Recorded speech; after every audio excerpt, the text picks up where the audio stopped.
Teman-teman, perkenalkan nama saya Salwa Almiradiantika dengan NIM 2312429. Di sini saya akan menjelaskan tentang perkembangan Islam di periode Mekah dan Madinah atau lahirnya Piagam Madinah.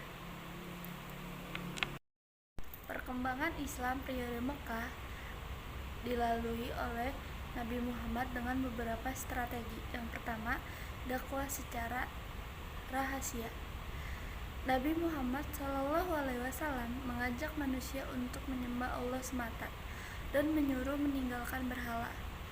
Akan tetapi, dakwah tersebut dilakukan secara rahasia guna menghindari tindakan buruk dari orang-orang Quraisy yang fanatik dengan keyakinannya.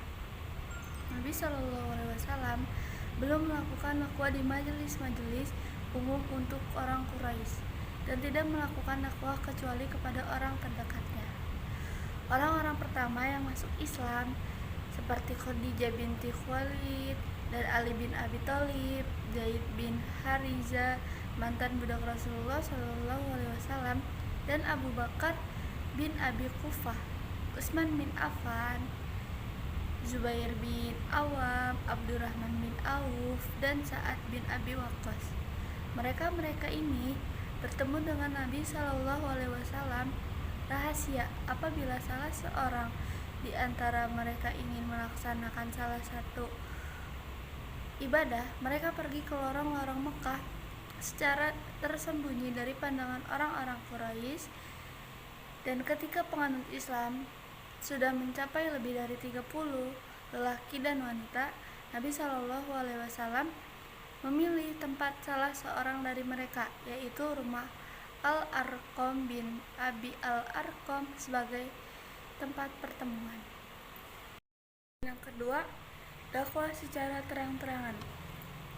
Nabi Muhammad SAW diperintah oleh Allah untuk menyampaikan dakwahnya secara terang-terangan, sebagaimana firman Allah Subhanahu wa taala dalam Quran surat Al-Hijr ayat 15 yang berbunyi, fa'asda'u bima tumaru wa a'rid 'anil musyrikin, yang artinya, maka sampaikanlah olehmu secara terang-terangan segala apa yang diperintahkan kepadamu dan berpalinglah dari orang-orang yang musyrik.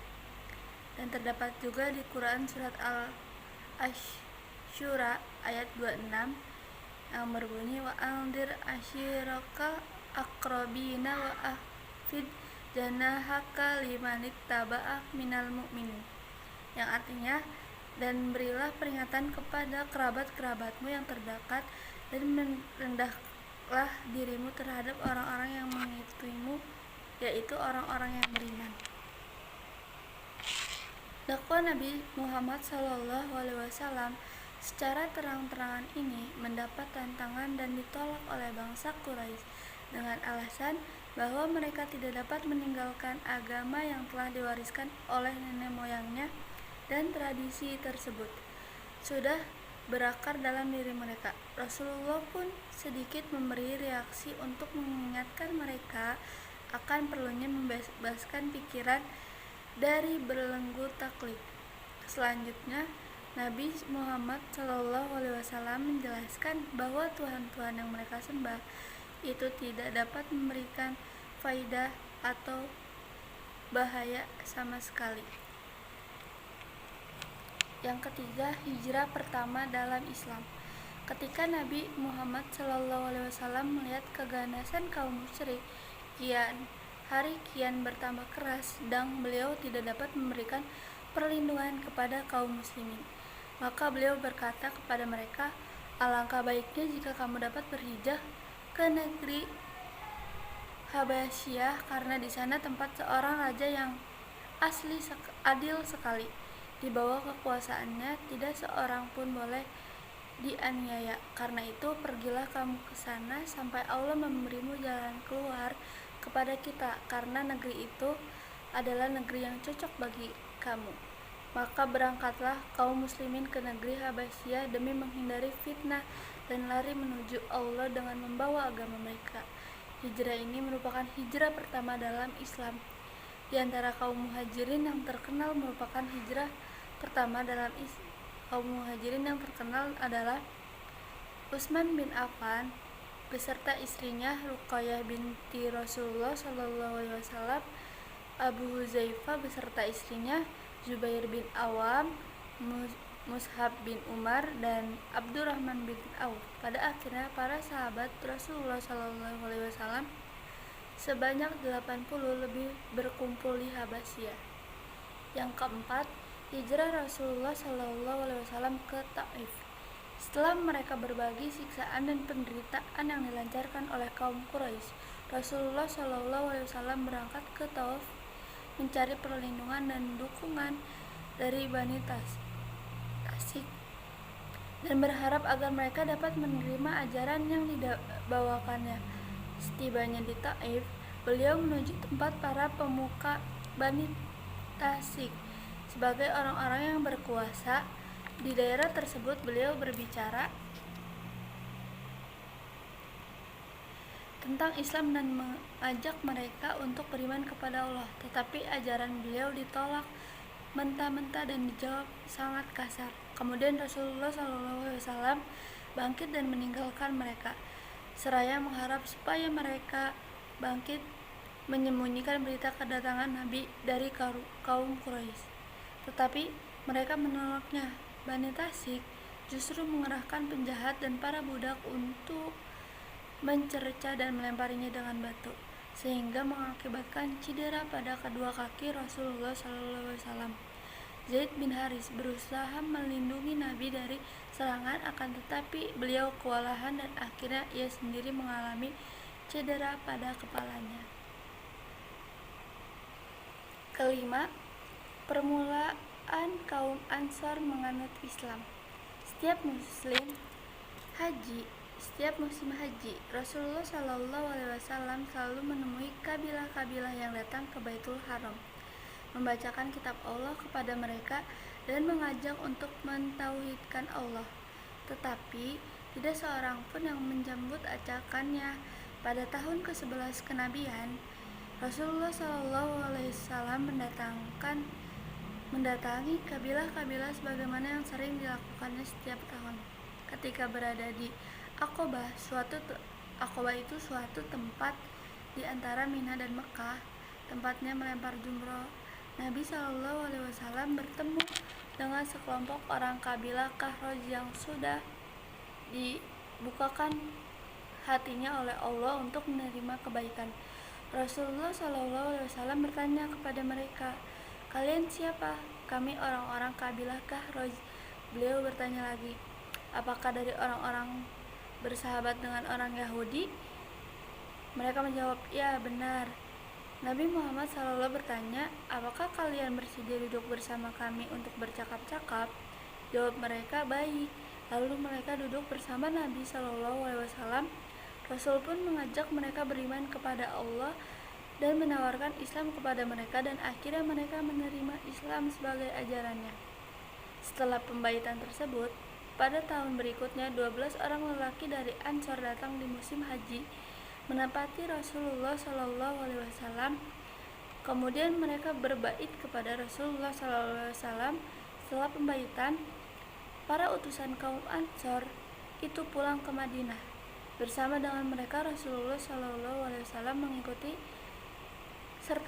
mengikut sertakan Mus'hab bin Umair untuk mengajarkan Al-Quran dan hukum-hukum agama kepada mereka. Mus'hab bin Umar adalah seorang sahabat muda Nabi SAW yang masuk sebelum hijrah. Ia adalah seorang pria yang tampan dan pintar, penuh dedikasi dan dermawan. Ia pernah ikut dalam perang Badar bersama Rasulullah SAW dan perang Uhud, dan pada akhirnya ia terbunuh sebagai syahid. Mus'hab bin Umair adalah orang pertama yang melakukan sholat Jumat di Madinah. Nah, mungkin itu saja perkembangan Islam yang terjadi pada periode Mekah. Dan sekarang saya akan menjelaskan perkembangan Islam pada periode Madinah. Yang pertama, Nabi Muhammad SAW mengizinkannya para sahabatnya hijrah ke Mekah. ke Madinah.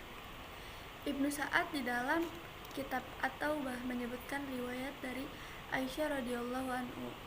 Ketika jumlah pengikutnya mencapai 30 orang, Rasulullah SAW merasa senang karena Allah telah membuatnya suatu benteng pertahanan dari suatu kaum yang memiliki keahlian dan peperangan, persenjataan dan pembelaan. Tapi permusuhan dan penyiksaan kaum musyrik terhadap kaum muslim pun semakin gencar dan berat. Mereka menerima cacian dan penyiksaan yang sebelumnya tidak pernah mereka alami, sehingga para sahabat mengadu kepada Rasulullah SAW dan permintaan ini dijawab oleh Rasulullah SAW. Sesungguhnya aku pun telah diberitahu bahwa tempat hijrah kalian adalah Yastrib. Barang siapa yang hendak keluar, maka hendaklah ia keluar ke Yastrib. Maka para sahabat pun bersiap-siap mengemas semua keperluan perjalanan, kemudian berangkatlah ke Madinah secara sembunyi-sembunyi. Sahabat yang pertama kali sampai di Madinah adalah Abu Sulama bin Abdul Asad, kemudian Amir bin Rabah bersama istrinya, lalu Laila binti Abi Hasyam, dialah wanita pertama kali yang datang ke Madinah. Setelah itu, para sahabat Nabi SAW datang secara bergelombang. Mereka turun dari rumah-rumah kaum Ansor yang mendapatkan tempat perlindungan. Yang kedua, hijrah Rasulullah SAW. Dalam beberapa riwayat yang sahih disebutkan bahwa setelah Abu Bakar radhiyallahu anhu melihat kaum muslim yang berangkat ke Madinah, ia datang kepada Rasul meminta izin untuk berhijrah, tetapi dijawab oleh Rasul, "Jangan tergesa-gesa, aku ingin memperoleh izin dulu dari Allah." Abu Bakar bertanya, "Apakah engkau juga menginginkannya?" Nabi pun menjawab, "Ya." Kemudian Abu Bakar menangguh keberangkatannya untuk menemani Rasulullah SAW. Ia lalu membeli 2 ekor unta dan dipeliharanya selama 4 bulan. Selama masa tersebut, Quraisy mengetahui bahwa Rasulullah SAW telah memiliki pendukung dan sahabat di luar Mekah. Mereka khawatir jangan-jangan Rasulullah SAW dari Mekah kemudian menghimpun kekuatan di sana dan menyerang mereka. Maka diadakanlah pertemuan Darun Nadwah atau rumah Quraisy bin Kilab, tempat kaum Quraisy memutuskan segala perkara. Untuk membahas apa yang harus dilakukan terhadap Rasulullah SAW, akhirnya diperoleh oleh sepakat untuk mengambil seorang pemuda yang kuat perkasa dari setiap kabilah Quraisy. Kepada masing-masing kabilah tersebut diberikan sebilah pedang yang ampuh. Kemudian secara bersama-sama mereka serentak membunuhnya agar Bani Manaf tidak berani melancarkan serangan terhadap bangsa Quraisy. Kemudian Rasulullah SAW menemani Ali bin Abi Thalib dan memerintahkan untuk menunda keberangkatannya hingga selesai, mengembalikan barang-barang titipan setiap orang di Makkah yang merasa khawatir terhadap barang miliknya yang berharga. Mereka selalu menitipkannya kepada Rasulullah SAW karena mereka mengetahui kejujuran dan kesetiaan beliau di dalam menjaga barang amanat. Rencana keji orang kafir Quraisy diketahui oleh Nabi Muhammad SAW melalui firman Tuhan yang diturunkan malaikat Jibril. Nabi SAW memilih saudaranya Ali untuk menggantikan tidur di atas dipan dengan mempertaruhkan hidupnya demi keselamatan Nabi. Beliau pun hijrah ke Mekah dari Mekah ke Madinah. Dalam kegelapan malam, kaum kafir Quraisy telah berkumpul mengelilingi rumah Nabi Muhammad SAW dengan maksud ingin membunuhnya. Betapa terkejutnya mereka ketika mendapati Ali bin Abi Thalib di atas dipan Nabi Muhammad SAW. Begitu mereka mengetahui hal tersebut, mereka memutuskan untuk mengejar Rasul. Akan tetapi pengejaran tersebut gagal sehingga mereka harus pulang dengan tangan hampa.